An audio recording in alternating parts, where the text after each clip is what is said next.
compliment of the day to you all viewers. My name is Munashe Kawanji, Secretary for Youth in Governance at provincial level, Harare Metropolitan, who is also the former Deputy Minister of Finance for the Zimbabwe Junior Parliament. So today I'm joined by His Worship, the Junior Mayor for April. Can you introduce yourself? Many, many pleasures to you all. My name is His Worship, Honorable Councillor Jisiah Nyango from April, and I'm also Managing Director for Youth Life Zimbabwe. Okay. So, Mr. Mayor said, I've heard that there are quite a lot of challenges which are affecting youth in different constituencies, specifically in your constituency. What are some of the challenges which you can share with our viewers which are affecting youth? Okay, usually I move with 5 challenges usually that I tackle when I do my initiatives.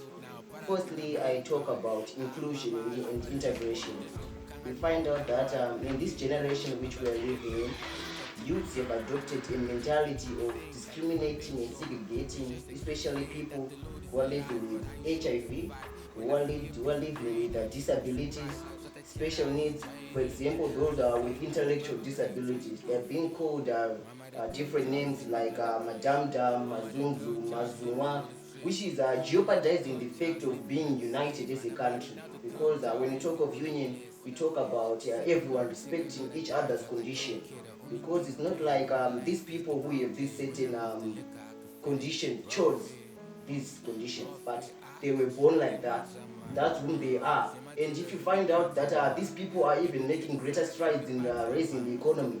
For example, I give example of one called Nyasha Derera, who is an ambassador for Special Olympics Zimbabwe.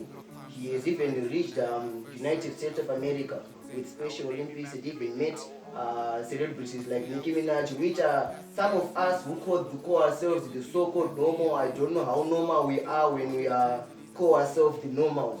But even him with his disability or with his ID, he's managed to meet great superstars who have made great legacy in their lifetime.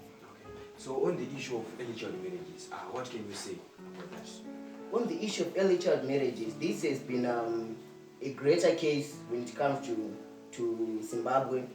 We understand that Zimbabwe is a country which consists of different ethnic groups, some who follow different cultures, some who go to different religions, churches, and some who belong to different tribes.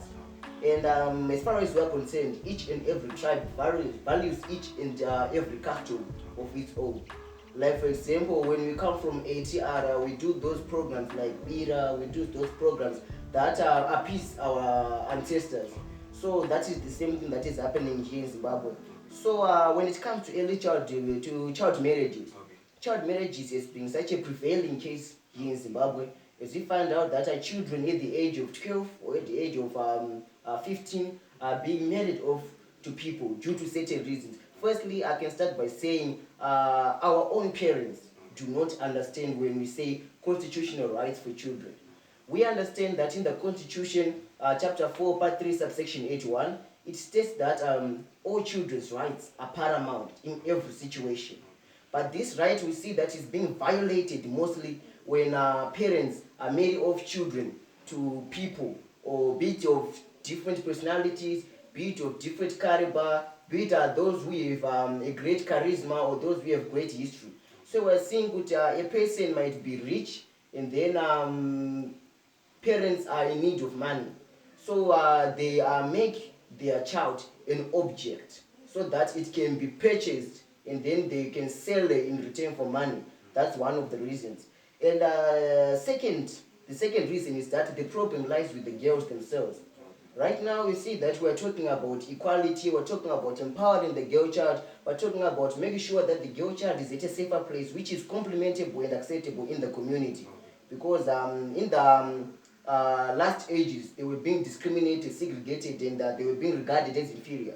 But you see that now that they're being given the privilege to express themselves so that we can acknowledge their presence, these girls are not, mostly they're not appreciating these rights that we are offering to them. Like for example, you find out that a girl at the age of 12 maybe excluding the consequences or the situations which may be leading to them indulging into such activities. We're seeing that someone may say, I had sex with him just because I get given my consent.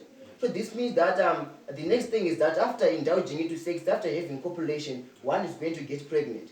And if you get pregnant, you understand that our parents have great expectations from their children. They want to see the better of their children.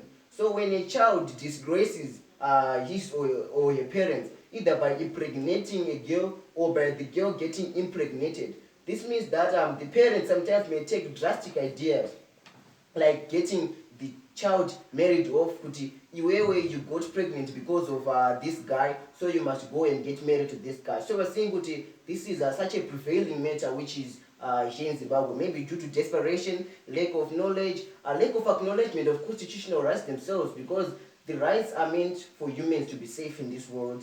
But when these kind of cases keep prevailing, because statistically it's also proving that in this COVID-19 era, where we had lockdowns, where we were quarantined, this is the period where these rates drastically rose, and these cases started to shoot up high when it comes to statistical reports that were being recorded.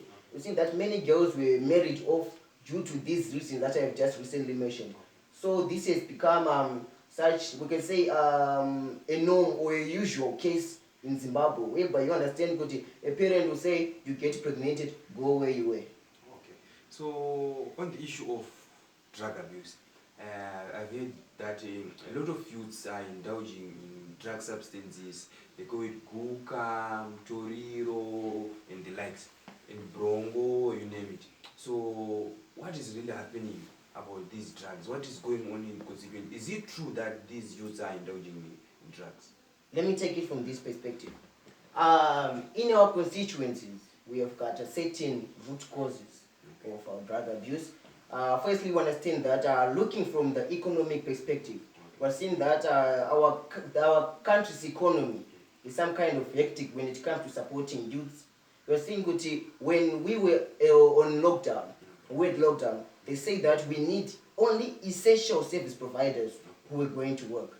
So we see that some youths were doing those jobs, part-time jobs, like contract jobs, whereby they were not permanent, but they were just adhering to a certain conference which they had agreed with an institution. So when you say essential service providers, this means many were suspended, some even lost their jobs. So you understand the feeling you once had a job and now you are back to square one. So this has led to youths even indulging into these drug abuse cases. And coming to the issue of prevalence of drug abuse, we have seen that many youths who expect to be doing something that is significant in the community are even adding more shame to the community. We understand that the issue may be because employment opportunities are fewer, but that doesn't mean that employment is only done by the government. Because mostly the thing that youth think is that finish school, go to varsity, and then the next thing you're getting a job from the government. But you're seeing in our youths, the reason why they then resort to drug abuse is that when all that doesn't happen, you all understand when you expect something and it does not happen, you take such a drastic step with your mind absent when you take this decision. You make what you call uninformed decision, whereby you do something that we were not expecting you to do so. So you see that these youth resort to drug abuse, which is even adding more problems to that which is already existed, to those that has already caused this drug abuse case. So when it comes to drugs like gukamakafela, they're just introducing new drugs after drug. Like right now I've heard of a drug that is found in Pampas, whereby you boil it, you remove the fluids and what some processes that they do. You see that youths have nothing to do. They are unemployed, they are idle. And we talk of the future of Zimbabwe, whereby we want to achieve an upper middle income economy by 2030. But the current situation of the youth right now is clearly portraying that if our country's state of the youth remain like this, this means that the future of the country is not in the youth's hands. Because we are supposed to be showing our significance, not tomorrow but today. Because if you are called leaders of tomorrow, the real tomorrow when it arrives, we'll find ourselves walking using a walking stick.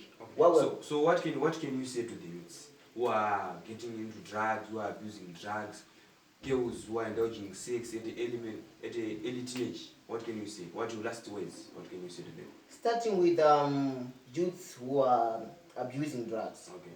I can say go find something to do. Okay. The situation in Zimbabwe is not a 50-50 situation. The situation whereby you need to realize your purpose. Take it for example, statistics prove that employment rate of Zimbabwe is 6.95% unemployment rate. You find out that of the 6.9%, Zimbabwe consists of a youth bulge, excluding the elderly people, excluding the small percentage of the middle-aged people. You see that the greatest percentage of the 6.9% is for youth. And yet we are abusing drugs, yet we have to do something that can add value to the economy of Zimbabwe. So I think as youth, we have to get rid of this minimization so that we move forward when it comes to making our country a better country and having a transformative era in Zimbabwe. And then to girls who are indulging into sexual activities, or those who are ended up being married off at a tender age, I say it's a matter of choice. Firstly, it's in two situations. It's a choice, like a girl will say, I had sex, like I've recently said, I had sex because I gave my consent. You see that this is some kind of mentality that needs to be changed in our girls of today.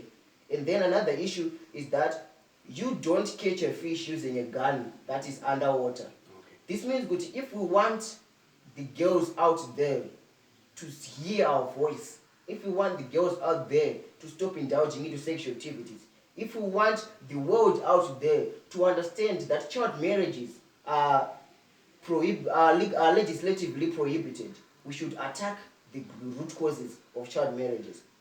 So I think we should create such an initiative. We should have such a mechanism whereby we can use to attack the root problem, the root cause of the problem, so that we stop this hypocriticization of the human rights, infringement of the country's policies. Okay. So I think basically that is what we can do as youths. Okay, so to organizations, donors, well-wishers who are out there, who are watching us from all over the country and internationally, what can you say? I'm pretty sure maybe we have some of awareness campaigns, workshops which you would like to help. What can you say about them? What do you want specifically as a mayor?